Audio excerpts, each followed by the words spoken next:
Welcome back to Trauma to Triumph. I'm your host, Angelina, and this is episode 3. It was 1990. My dad had just been medically discharged from the Marine Corps. And after a small settlement, our lives shifted. We packed up everything in California and moved across the country to North Carolina. Once the dust settled, I was about 7 years old, and my parents enrolled me in Pollocksville Elementary School down in Jones County. Like most kids, I found my footing through friendships. My first friend was, of course, my cousin, but my first real girlfriend in that innocent childhood best friend kind of way was Robin. We were inseparable, and we are still friends to this day. Around the time we hit 6th grade, or maybe it was the summer leading into it, Robin and I started to drift apart. To this day, I know that I was the one that initiated the distance. Her heart was just too kind and too steady to be pulled into the growing chaos around me. Even back then, I was flirting with the influence of sex, drugs, and alcohol. Robin would tell me years later that I never really lost her as a friend. But by pulling away from her, I knew that I had walked away from something good, something safe. And looking back, right after that separation, right after that endeavor with my uncle, it felt like everything changed. It felt like I was marked. I was marked to be taken advantage of. My mother was madly in love with the landlord's husband. He was the cool guy, laid back, fun, the kind of charismatic person who just pulls people in. I knew way too much about their love story because my mother shared all of it with me. As it turned out, this guy had multiple women in love with him, and I was somehow privy to all of this gossip, all of this suspected tea, and catching him in all of his lies. My mom would even let me skip school with her in attempts to catch him cheating, or really just to catch a glimpse of him. By this time, the court case and the therapy concerning my uncle were swirling in the background of my life. I wasn't sober. I had been introduced to marijuana and alcohol, though I wasn't really yet using it frequently. There was a lot of chaos in the adult world surrounding me. There was this one particular night, things were different. It ended early. There wasn't any big drama or anything. The night just didn't last long. Normally, I would be falling asleep while all the adults stayed up and played cards, drinking and smoking into the wee hours of the morning.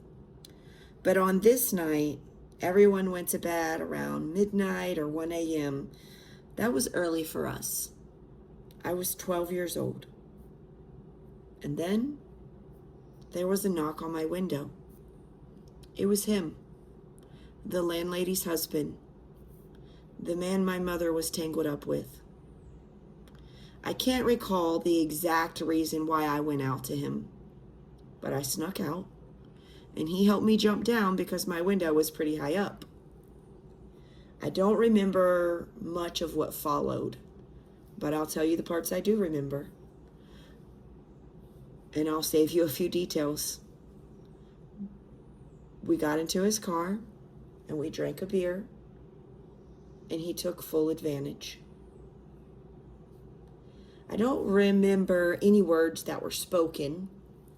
Sincerely, I don't remember any words that were spoken, but I'm sure there were plenty. I know that I allowed it. I don't have any idea why. There was no enjoyment. Not that there would expect it to be at 12 years old. The main things that I do remember is waking up in the morning to this mind-boggling confusion. I felt strangely attached and ashamed and guilty.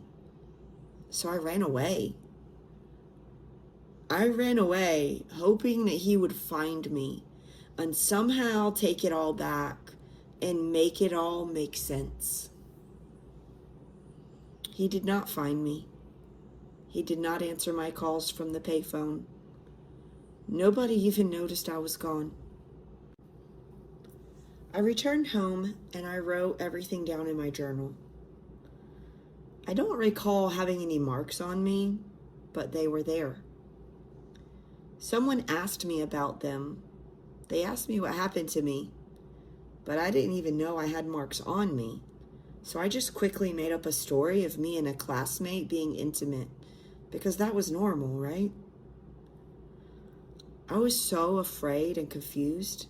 I didn't really know what to do, and really nothing made sense anymore. One day, upon returning home, my mom confronted me. She had read my journal. I don't remember her being angry. I really don't remember a lot of those days. There's so many details that I just really don't remember. I remember her confronting me, told me she read my journal, and then she made me an appointment to go to the health department. She made sure I didn't have any STDs and I wasn't pregnant. And then she put me on birth control. We didn't talk about it much. And she continued her wild attempts of winning that man over, chasing him down, mostly with me present.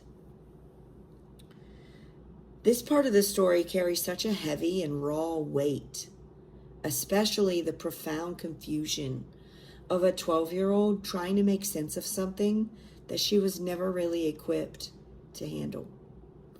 And the heartbreaking reality of my mother finding out through my journal, but keeping the dynamic going. As time went on, I started drinking and smoking heavily. It was heavy enough that I was left in a very vulnerable state, and I was taken advantage of by other men who were around. I rarely knew what was happening in the moment, but when I woke up, there were always signs. And then things shifted again. I don't know why or how, but my dad just randomly announced that we were moving to the city. I felt a spark of hope. Maybe, just maybe, things would finally be normal once we moved. When we got there, life was hard in a different way. We had much less than we had before. We had very little food, and we lived without electricity for a good amount of time. But for the first time in what felt like forever, I didn't have any men lurking around like sharks, waiting to take advantage of me. And because of that, I had hope. If you're carrying a secret today, something that you've kept locked away because you were convinced it was your fault, I want you to hear me. That shame was never yours to carry. It was handed to you before you were old enough to know what to do with it. Letting go of that guilt doesn't mean pretending it didn't happen. It means finally putting down a heavy bag that somebody else packed for you. Secrets have a way of keeping us trapped in the exact moment that we got hurt. No matter how many years have passed, if you've spent your life believing that somehow you brought this on, or that your worth was defined by what happened to you in the dark, I want to challenge that lie today. You were a child. You survived the best way you knew how. And survival is not something to be ashamed of. To anyone listening who feels like their story is too messy, it's too heavy, it's too broken to ever be redeemed, please don't turn this off just yet. The secrets we keep lose their power the moment we bring them to light. I don't mean posting it on social media or anything. What I mean is, you are not the labels you were given, and you are not the trauma that tries to define you. We need to talk about parenting. Not about parents trying to be our best friends or trying to win our approval, but what it actually means to hold the title of a parent, to protect our children, to advocate for them, to stand firmly in the gap when the world tries to break through. And we have to be willing to look at the other side of that coin also. How trauma affects parents, even the ones who failed, even the ones who looked away or got caught up in their own chaos. Or maybe they failed to protect the child that they brought into this world. I don't say this to excuse it, and I don't say it to sweep it under the rug. I say it because my story is being brought to the light so that everyone is affected by the light, not just the victim. If you're listening to this right now and you recognize yourself in this story, if you're carrying the heavy, agonizing realization of a parent who dropped the ball, who let darkness into your home, or who failed to stand up when your child needed you the most, I want you to listen closely. For a long time, the weight of that failure, it feels like a life sentence. The guilt of what you allowed or what you were too broken to stop can feel entirely unforgivable. But hiding doesn't heal it. Running from the truth only keeps everyone trapped in the dark. Grace is real and redemption is real, but it starts with stepping out of denial. It starts with acknowledging the wreckage without letting it define the rest of your breath. If you were the parent who didn't protect, the road to healing is not about making excuses. It's about facing the truth, taking accountability, and letting the light of accountability break that traditional cycle right here, right now. It's never too late to choose truth. It's never too late to stop running from the past.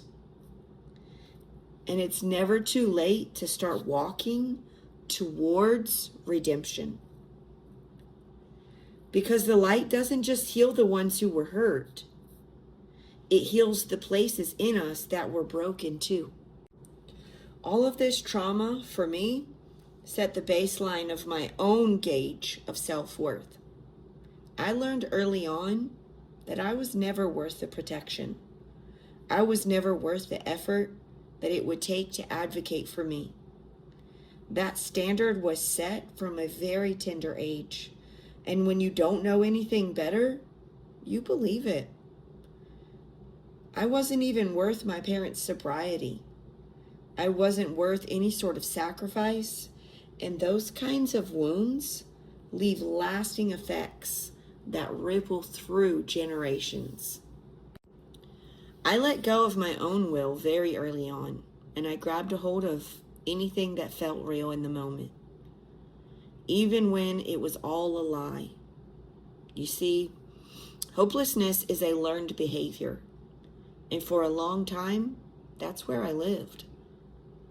I let go of my own life long before I ever picked up real love. Growing up, God was barely real to me. Sure, there were desperate times when I cried out for help, but I didn't believe anybody was really listening. I didn't find God until much later in life, in a desperate attempt of not giving up for the very last time. When I finally laid it all down, all of those heavy, suffocating lies, God poured his love over me. He cleansed me of those lasting effects. Because here's the truth that I want you to hear today. Real love is God. For so long, I looked for life in the chaos, in the survival mechanisms, in the relationships that drained me, and in the old lies that told me that I was broken beyond repair and that this was normal. But those things are just shadows. Real life, the kind of life that brings purpose back into a shattered spirit, it has a name, and his name is Jesus. If you're listening right now and you've been measuring your worth by what was done to you, or by what you allowed, or what you failed to protect, I want you to stop and just put your eyes to the cross. Your identity was never defined by the darkness. It was never defined by your past. The moment you surrender those heavy, suffocating lies, God doesn't just meet you where you are. He washes you clean.